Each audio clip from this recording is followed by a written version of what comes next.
كاتك يهود ونصارى بتابتي يهود أنو نحن أبناء الله وأحباؤه ئێمە کوڕانی خوین و خۆشەویستەکانی خوین قومی مختار و هەڵبژاردەی خوین خوا جەل جەلاله لە قورئانە جوابیان ئەداتەوە قل فلم يعذبكم بذنوبكم بۆچی خوای گەورە بەهۆی گوناهەکانتانەوە عقوبەتان ئەدا عەزابتان ئەدا هۆکارەکەی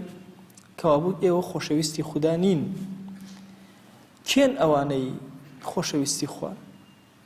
قل إن كنتم تحبون الله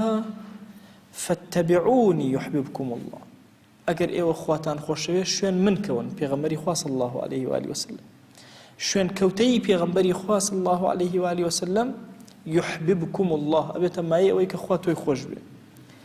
ئەگەر ئەتەوێ بزانی خوا تۆی خۆشەوێ یان نا بزانە چەندێ سنەت جێبەجێ ئەەکەی چەندێ سنەت لای تۆ خۆشەویستە چەندێ خۆت ماندوو ئەەکەی لەگەڵ سنەتەکانە زۆر ئاساییە بەلامەوە ذیکرەکان نەخوێنم نوێژە سنەتەکان نەکەم تاعەتەکان نەکەم ئایا ئاوا سنەتەکان بەلای منەوە سووکن لە دڵمە بچووکن یان سنەت بەلامەوە زۆر مقەدەسە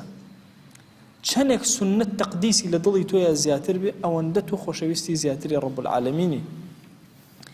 عولەما بەم ئایەتیان فەرمووە ئایەتی میحنە ئایەتی تاقیکردنەوە ئایەتی ناڕەحەتی چونکە خوا جەل جەلاله محبەتی خۆی ڕەبط کرد بە شوێنکەوتەی پێغەمبەری خوا صلی الله عليه وآله وسلم یعنی هیچ مەجالێکی نەهێشتەوە مادام ئەتەوێ خوا تۆی خۆش بێ یەکێک بی لەوانەی کە محبی خوابی ئەبێ شوێن سنەتی ڕەسوڵ الله صلی الله عليه وآله وسلم بکەی ڕوایەتە صحیحە مەشهورەکەشمان هەیە کە ئەفەرمێ عەبد هیچ شتێک بە ئەندازی فەرزەکان نزیک ناکاتەوە لە خوا فەرزەکان زۆر زۆر نزیک ئەخاتەوە لە خوا جەل جەلاله ئەوەی کە لە دوای فەرزەکانەوە بەردەوام نزیکت ئەخاتەوە لە خوا جەل جەلاله نەوافیل و سنەتەکان لە ڕوایەتەکە ئەفەرمێ ئەوەندە عەبدەکە سنەت ئەکا سنەت جێبەجێ ئەکا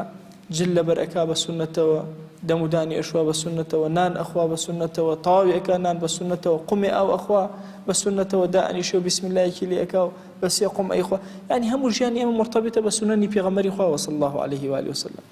حتى پیاڵاوێ لە پێ ئەکا بە سنەتەوە دایئەنێ بە سنەتەوە ئەخەوێ بە سنەتەوە هەڵەسێ بە سنەتەوە تەنانەت ئەچێتە سەر ئاو بە سنەت دەرئەچێ بە سنەت نظام و حکم و سیاست و دنیاداری و هەرچی ئەکا لەگەڵ سنەتە ئەفەرمێ ئەم کەسەی کە ئاوا زۆر سنەت جێبەجێ ئەکا كنت سمعه الذي يسمع به وبصره الذي يبصر به ئەفەرمێ ئەبمە ئەو چاوەی کە پێی بینا ئەکا شتی پێ ئەبینێ ئەبمە ئەو گوێی کە پێی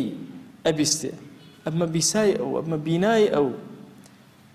دێ وەڵاهی ئینسان لە ڕوتبەی ویلایەتە بێ بە وەلی خوا جەل جەلاله بەس بە سنەت ئەبێتە وەلی خوا ئەبێ سنەتی زۆر جێبەجێکە تەبێتە محبی خوا